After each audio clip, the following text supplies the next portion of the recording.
इतना कहकर युग उस कमरे के दरवाजे को खोलने लग जाता है, पर जैसे ही युग दरवाजे के हैंडल को पकड़ता है वो चीखता है, आह! युग को एक जोरदार करंट की तरह झटका लगता है और वो पीछे जाकर फिर से जमीन पर गिर जाता है, वैसे ही जैसे वो घर के बाहर कुछ देर पहले गिरा था। कछुआ युग को देखते ही समझ गया था कि ऐसा क्यों हुआ था। दरवाजे की दहलीज पर एक और चक्र बना हुआ था, वहां पर भी दरार बनी हुई थी जिसके नीचे कांटेदार बेल थी।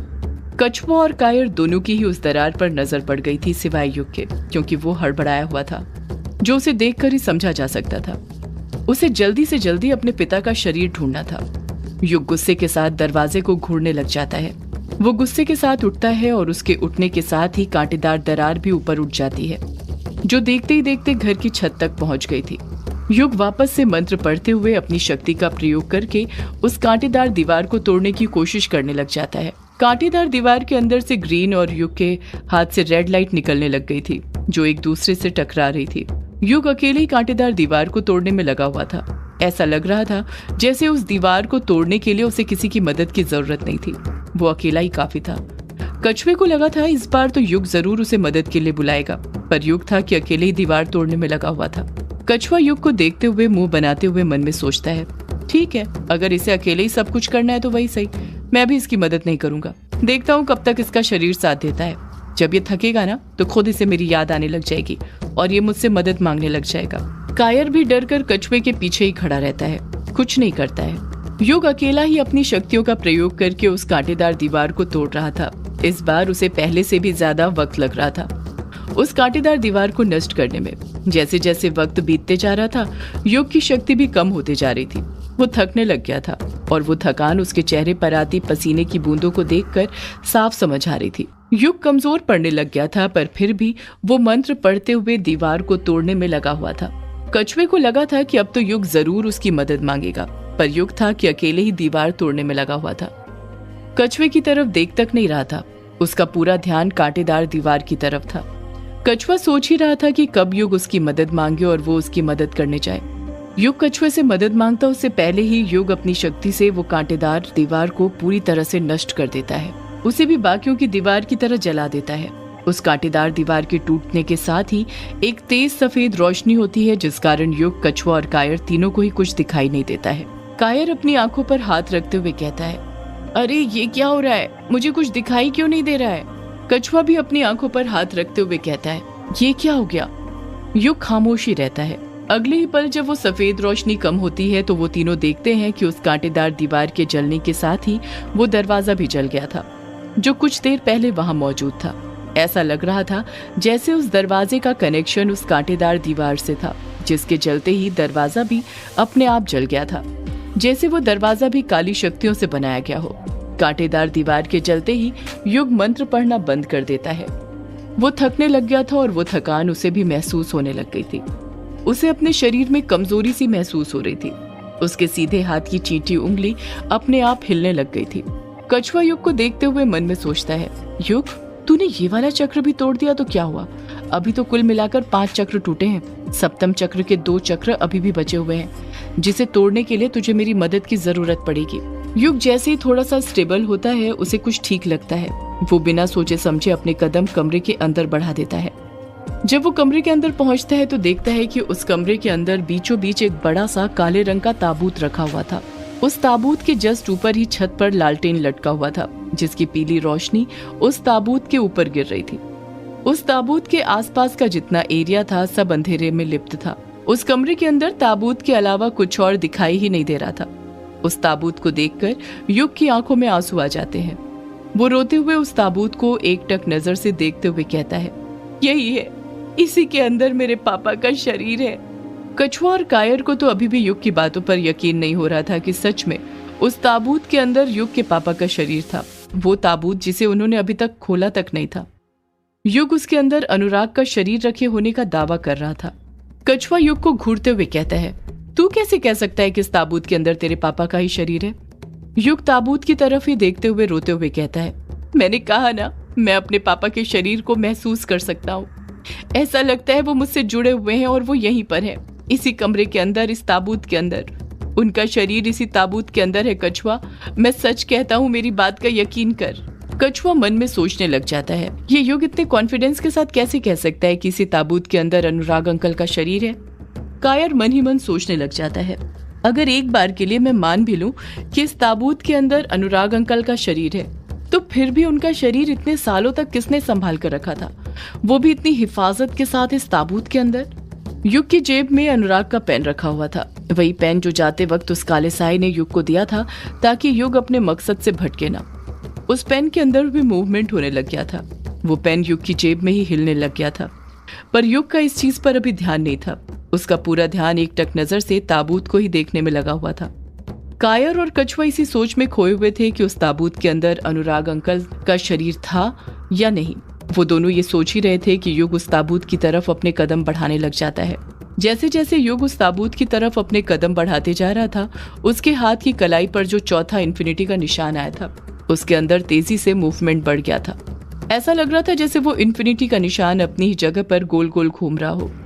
युग ताबूत को छूता उससे पहले ही इस बार उसे ताबूत के चारों तरफ दरार दिखाई दे जाती है और वो अपने हाथ को रोक लेता है। युग फिर से एक बार कांटेदार दीवार को तोड़ने के लिए अपने आप को तैयार करने लग जाता है। युग के हाथ के चारों निशान जैसे ही चमकने शुरू होते हैं, ताबूत के चारों तरफ जो दरार थी उसमें से कांटेदार दीवार ऊपर उठने लग जाती है, पर इस बार वो कांटेदार दीवार काफी मोटी थी, पहले की 3 दीवारों से 3 गुना ज्यादा मोटी।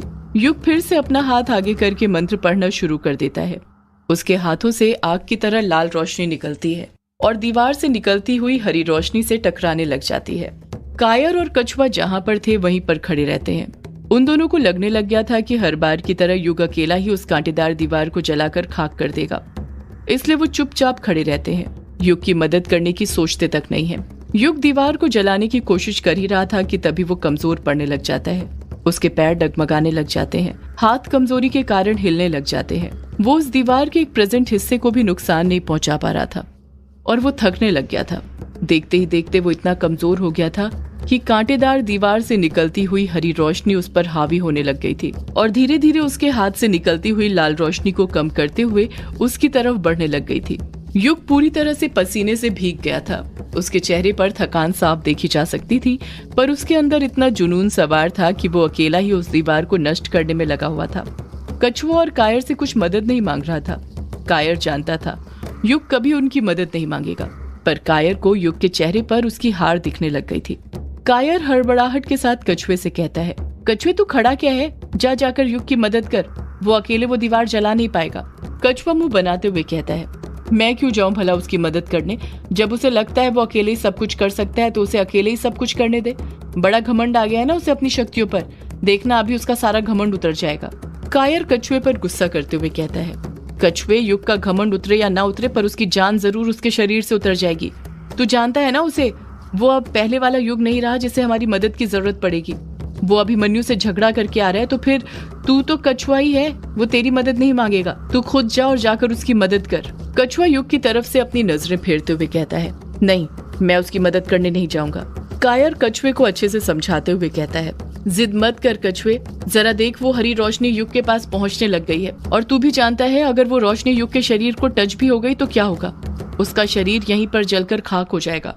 और भूल मत, तूने अभिमन्यु से क्या वादा किया है, तुझे युग की हिफाजत करनी है। कायर जैसे ही ये बात बोलता है, कछुआ तुरंत युग की तरफ अपनी नजरें करता है और जब वो देखता है कि युग कमजोर पड़ने लग गया, घुटनों के बल बैठने लग गया था और वो हरी रोशनी युग के करीब पहुंचने लग गई थी। वो हरी रोशनी युग को छूती उससे पहले ही कछुआ तुरंत उसके बगल में जाकर खड़ा हो जाता है और मंत्र पढ़ते हुए उस दीवार को नष्ट करने में युग की मदद करने लग जाता है, ठीक उसी तरह जिस तरह सबसे पहले युग ने कछुए की मदद करी थी। ऐसा लग रहा था जैसे कछुआ हिसाब बराबर करने के लिए युग की मदद करने गया हो। कछुआ और युग दोनों अपनी शक्तियों से उस कांटेदार दीवार को नष्ट करने लग जाते हैं। कछुए को अपने बगल में खड़ा देखकर युग को भी हिम्मत मिलने लग गई थी। उसे लगने लग गया था कि उसे कछुए को अपनी मदद के लिए पहले ही बुला लेना चाहिए था। उसे लगने लग गया था कि अब वो अकेला नहीं था, बल्कि उसके साथ उसके दोस्त खड़े थे। युग और कछुआ ने अपनी पूरी जान लगा दी थी उस दीवार को नष्ट करने में, पर वो बाकी की सभी दीवार से सबसे ज्यादा मजबूत थी, जिसे नष्ट करने में उन्हें काफी मुश्किल हो रही थी। सिर्फ युग ही नहीं, अब तो कछुआ भी थकने लग गया था। उसके भी हाथ पैर डगमगाने लग गए थे। पर वो दोनों थे कि लगे हुए थे लगातार मंत्र पर मंत्र पढ़ते जा रहे थे, क्योंकि वो दोनों ये बात अच्छे से जानते थे कि वो मंजिल से बस एक कदम की दूरी पर खड़े हुए थे। उन्हें वो दीवार तोड़नी थी और फिर उन्हें ताबूत मिल जाता जिसके अंदर अनुराग का शरीर रखा हुआ है, जिसके लिए इतनी मेहनत करके वो लोग वहां तक पहुंचे थे। कछुआ समझ गया था कि इस तरह से वो दीवार नष्ट नहीं होने वाली थी। कछुआ तुरंत युग की तरफ देखते हुए कहता है, युग एक साथ मंत्र पढ़ मेरे साथ। कछुए की ये बात बोलते ही युग कछुए के साथ मंत्र पढ़ने लग जाता है। दोनों के एक साथ मंत्र पढ़ते ही कमरे के अंदर मंत्र की आवाज गूंजने लग जाती है और उसी के साथ उनके हाथ से पहले जो दो अलग अलग रोशनी निकल रही थी वो एक हो जाती है और सीधे जाकर उस कांटेदार दीवार से टकरा जाती है और अगले ही पल वो दीवार जलकर खाक हो जाती है। उसका भी वही हश्र होता है जो बाकी की दीवारों का हुआ था।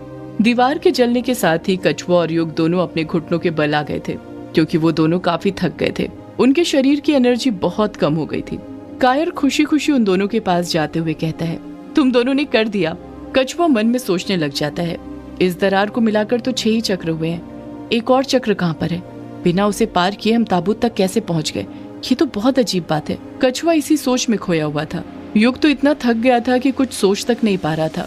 ना उसके अंदर इतनी हिम्मत थी कि जाकर वो ताबूत खोले और देख सके कि उसके अंदर अनुराग की लाश थी या नहीं।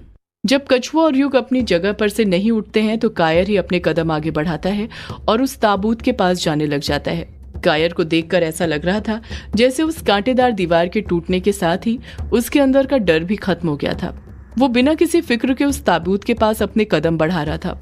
जब वो ताबूत के पास पहुंचता है तो देखता है कि उस ताबूत के ऊपर वही 4 निशान बने हुए थे जो युग की कलाई पर आए थे। उन 4 निशानों को देखकर कायर दंग रह गया था। कायर के अंदर फिर डर समा जाता है और वो हकलाते हुए युग से कहता है, युग जरा ये तो देख, इस ताबूत के ऊपर तो वही 4 निशान बने हैं जो तेरी हाथ की कलाई पर है। युग हैरानी के साथ कहता है, यार ये कैसे हो सकता है? सदियों से